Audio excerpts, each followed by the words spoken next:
आज दोपहर बीजेपी की पहली लिस्ट आ सकती है लोकसभा चुनाव को लेकर। पहली लिस्ट में कई बड़े नाम हैं जिनकी सीटें तय हो गई हैं।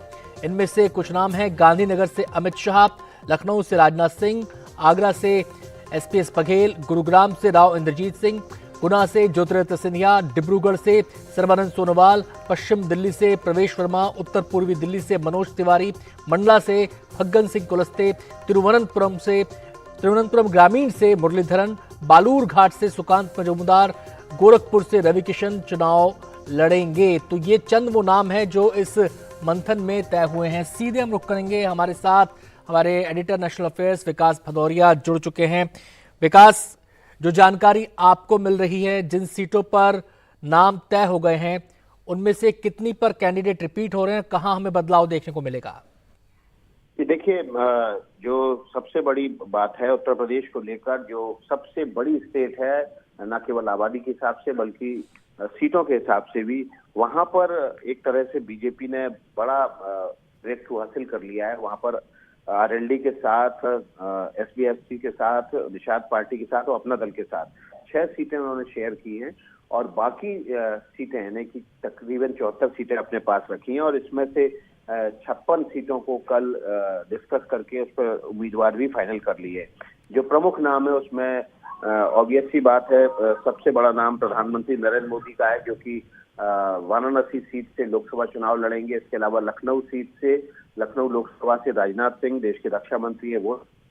इसके अतिरिक्त एसपीएस बघेल का नाम है, जिन्हें आगरा से एक बार फिर से लोकसभा चुनाव के लिए टिकट दिया जा रहा है। कन्नौज से सुब्रत पाठक का नाम है, जिनको एक बार फिर से लोकसभा चुनाव के लिए टिकट दिया जा रहा है। जहां तक नाम कटने वाले उम्मीदवारों की बात है तो इसमें गुना शिवपुरी एक सीट ऐसी है जहां से केपी यादव सांसद हैं बीजेपी के, उनका टिकट कट रहा है और यहाँ से गुना शिवपुरी से केंद्रीय मंत्री ज्योतिरादित्य सिंधिया को टिकट दिया जा रहा है। ज्योतिरादित्य सिंधिया को पिछले लोकसभा चुनाव में केपी यादव ने ही हराया था, लेकिन उसके बाद ज्योतिरादित्य सिंधिया कांग्रेस छोड़कर बीजेपी में शामिल हो गए, अभी राज्यसभा के सदस्य हैं। इस बार फिर से जो है बीजेपी ज्योतिरादित्य सिंधिया को उसी लोकसभा सीट से उतार रही है, लेकिन पुराने सांसद का टिकट कट गया है।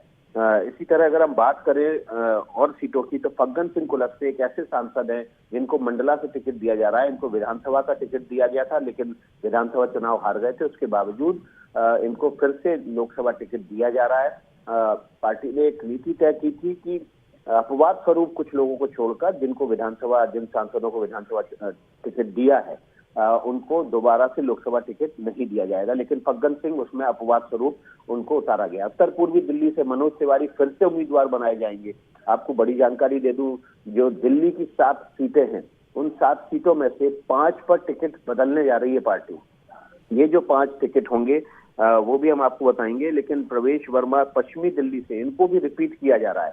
तो ये एक बड़ी खबर है जिसके दिल्ली में 5 टिकट काटने जा रही है बीजेपी। उसमें पूर्व केंद्रीय मंत्री मीनाक्षी लेखी भी शामिल हैं, क्रिकेट स्टार गौतम गंभीर भी शामिल हैं।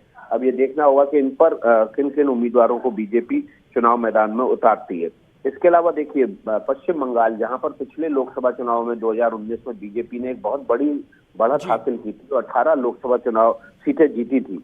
वहां से प्रदेश अध्यक्ष सुकांत मजूमदार, उनको बालूर घाट सीट से फिर से टिकट दिया जा रहा है। हुगली से लौकित चटर्जी को फिर से टिकट दिया जा रहा है। ये वहां के बड़े नाम है और इनको फिर से चुनाव मैदान में उतारा जा रहा है। लगभग जो हालात हैं पश्चिम बंगाल की अगर बात की जाए तो 18 में से वहां पर 16 सांसदों को फिर से टिकट दिया जा रहा है। अनंत, बहुत बहुत शुक्रिया विकास आपका इस पूरी विस्तार से जानकारी देने के लिए। तो निगाहें टिकी हैं बीजेपी की लिस्ट पर। बीती रात बीजेपी की केंद्रीय चुनाव समिति की बैठक रात 11 बजे से शुरू होकर सुबह करीब 3:15 बजे तक चली, जिसमें पीएम मोदी, गृह मंत्री अमित शाह, जेपी नड्डा समेत कई मंत्री और बड़े नेता मौजूद रहे। बैठक में यूपी के लिए वाराणसी समेत करीब 56 सीटों पर उम्मीदवार तय कर लिए गए। वाराणसी से पीएम मोदी ही उम्मीदवार होंगे। उत्तर प्रदेश में बीजेपी, राष्ट्रीय लोकदल, अपना दल, सुहेलदेव भारतीय समाज पार्टी और निषाद पार्टी के लिए 6 सीटें छोड़ेगी। बैठक में पश्चिम बंगाल, राजस्थान, मध्य प्रदेश समेत कुछ और राज्यों को लेकर भी चर्चा हुई। वहीं बीजेपी ने पंजाब, आंध्र प्रदेश, तमिलनाडु में उम्मीदवारों के चयन पर फिलहाल फैसला रोक लिया है। इन तीनों राज्यों में गठबंधन पर चर्चा जारी है। सीधे हम रुक करेंगे। हमारे संवाददाता रवीश रंजन शुक्ला हमारे साथ जुड़ चुके हैं तमाम पहलुओं पर विस्तार से जानकारी देने के लिए।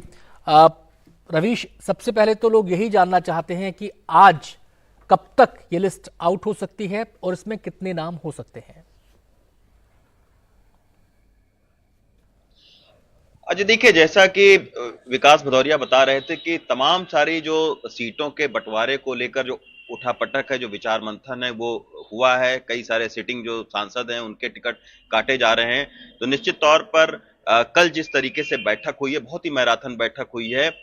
6 बजे से ये बैठक, केंद्रीय चुनाव समिति की बैठक शुरू होनी थी बीजेपी के मुख्यालय में, लेकिन 6 बजे से न शुरू होकर 11 बजे से शुरू हुई है और 11 बजे से रात भर ये बैठक चलती रही, यानी 3 बजे ये बैठक खत्म हुई है।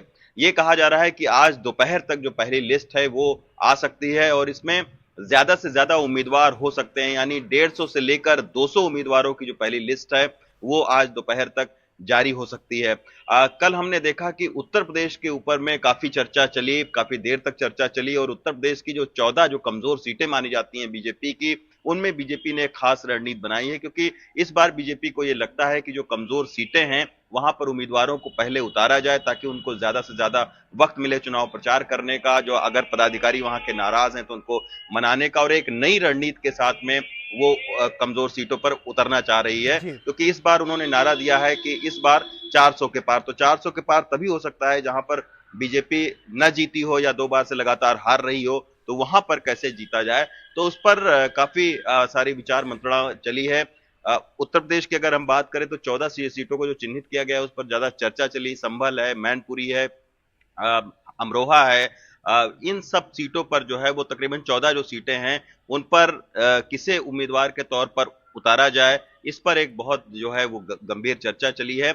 लेकिन आप कह सकते हैं कि पिछले एक हफ्ते में लगातार जो है वो 5 बैठक चल चुकी है और एक रणनीति के तहत इस बार हम देख रहे हैं कि जो पहली सूची भी आएगी उसमें प्रधानमंत्री, गृह मंत्री का नाम, राजनाथ सिंह का नाम, जैसा कि अभी विकास को बता रहे थे, स्मृति ईरानी का नाम उसमें शामिल हो सकता है। तो दिग्गजों के अलावा इस पहली सूची में जो कमजोर सीटों के उम्मीदवार हैं उनके भी नामों की घोषणा हो सकती है। साथ में इस पर भी कल जो मीटिंग हुई उसमें चर्चा हुई कि जो राज्यसभा में सांसद रहे हैं उनको कहां-कहां पर किन-किन लोकसभा चुनाव से उतारा जाए और कैसे वो चुनाव प्रचार करें, कैसे वहां पर आक्रामक चुनावी।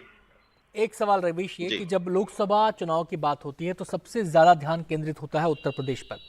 ये सामने आ चुका है कि बीजेपी अपने सहयोगियों के लिए 6 सीटें छोड़ रही है। अब बाकी जो बची सीटें हैं, क्या उन सभी सीटों पर उम्मीदवार तय कर दिए गए हैं या कुछ पर पहली लिस्ट में नाम आएंगे और आगे के बाकी नामों के लिए हमें थोड़ा इंतजार करना होगा? जी देखिए, जो सूत्रों के हवाले से खबर मिल रही है कि उत्तर प्रदेश में पिछली बार हमने देखा था कि 16 सीटों पर हार मिली थी बीजेपी को, तो वो 16 सीटें कमजोर सीटें मानी जाती हैं। हालांकि बाद में जब उपचुनाव हुए थे तो 2 सीटें जीत ली थी।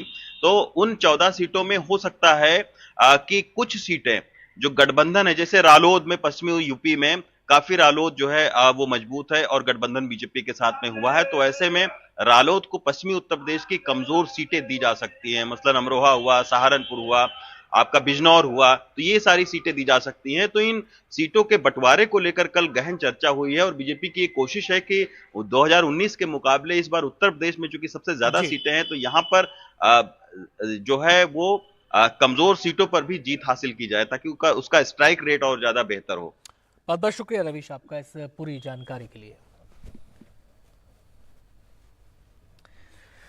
और अब आपको बताते हैं कि बीजेपी अपने उम्मीदवारों के चयन के लिए क्या प्रक्रिया अपना रही है। नमो ऐप पर सांसदों के बारे में फीडबैक लिया गया।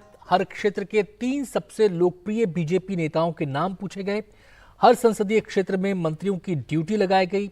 मंत्रियों से सांसदों के बारे में रिपोर्ट मांगी गई। संगठन महासचिवों ने आरएसएस का फीडबैक लिया। बीजेपी ने हर सीट के हिसाब से रणनीति तैयार की है। जिन सांसदों का प्रदर्शन ठीक नहीं है उनका टिकट बिना किसी झिझक के काट दिया जाएगा। पीएम कह चुके हैं कि हर सीट पर कमल लड़ रहा है। कम से कम 60-70 सांसदों के टिकट काटे जा सकते हैं। उम्र दराज सांसदों की जगह नए चेहरों को मौका मिलेगा। ओबीसी सांसदों के ज्यादा टिकट नहीं काटे जाएंगे। तो ये वो दायरा है जिसके तहत उम्मीदवारों का चयन इस बार किया जा रहा है, विस्तार से तमाम पहलुओं पर विचार विमर्श करने के बाद।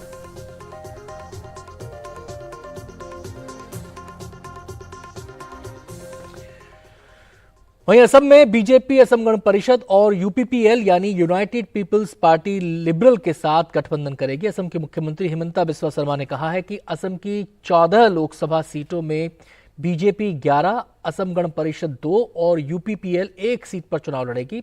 हिमंता बिस्वा शर्मा के मुताबिक असम में कई मौजूदा सांसद चुनाव नहीं लड़ेंगे और उनकी जगह पर नए चेहरों को जगह दी जाएगी। Always there will be new faces because there are many existing MP from our side who express their desire not to contest and devote their time and energy for the party works. There is no such thing in BJP. There are a honest discussion take place in parliamentary vote.